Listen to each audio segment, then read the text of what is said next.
How Florence Nightingale made nursing a career. My goal is to explain to you how Florence Nightingale was influential in the nursing field. What do you think of when you think of nursing? Maybe you think of a person, maybe you think of hospitals, but when I think of nursing, I think of Florence Nightingale. To truly appreciate all that she did, one must first understand the history of nursing. I've read extensively and looked at many different articles discussing her influence and her work. She still influences nursing today. I will now discuss the history of nursing and how we are influenced by it. As Helmstetter and Glenn wrote in their pieces, nurses were from the working class. They were low status. They were the maids of the hospital. They did mostly janitorial work. They had little to no training. Besides those who chose nursing as a means of livelihood, there were the nuns, and they were more focused with the souls of the patients than they were the actual improvement of the patient's health.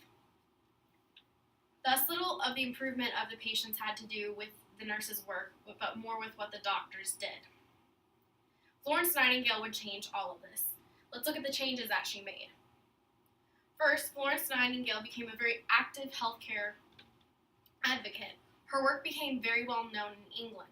What she did was she began working as a nurse and started implementing methods and different procedures that improved the health and patient care.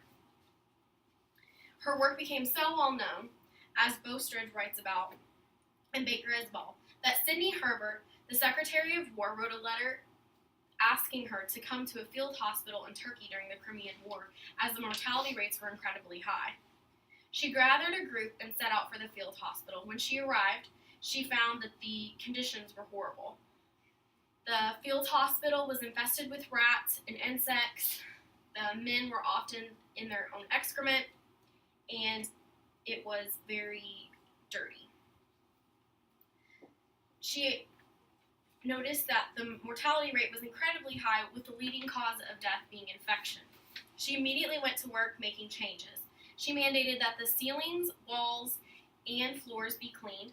She also made it mandatory that the dressings of the men's wounds be cleaned daily, as well as the bed sheets. She also made sure that nutritious meals were put into place. She also made sure that the soldiers got clean water. This drastically improved mortality rates. Although this may seem incredibly basic, this was very important, and she kept track of what she did in detailed record and was able to create theories and prove her theories with statistical evidence that this was a very effective way to run a hospital and to do nursing. When she returned to England, she was seen as a hero. Queen Victoria recognized her and rewarded her with a large sum of money, which she would use to build St. Thomas Hospital.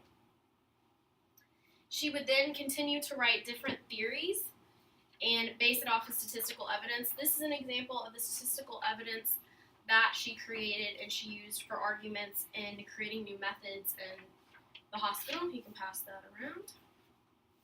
Young women from all different socioeconomic classes came to her institute that she established at St. Thomas Hospital to learn what nursing was about, how to become nurses, and whereas it used to be women from the working class, it was now women from all different classes in the England society. So it was now a more esteemed career. You had to be educated, whereas before you had little to no training. The nursing model that she created was then used in hospitals all across England and eventually across the world. It's now what we know as the modern model of nursing today in the Western world as well.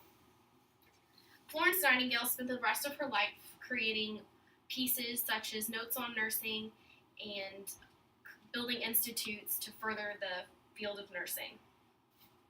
Now let's review what you've learned.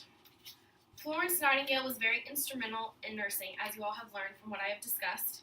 She developed different techniques that improved the mortality rates, and she kept detailed records of what she did and was able to implement these methods and principles in various other hospitals across the world. By listening to this speech, I hope that you understand how influential Florence Nightingale was and how her work continues to influence us today. Years later, we still change the sheets when we put patients in beds. We still change the dressings. We still make sure that they're fed good meals and given clean water. And it's all because of Florence Nightingale. Thank you so much for listening to my speech.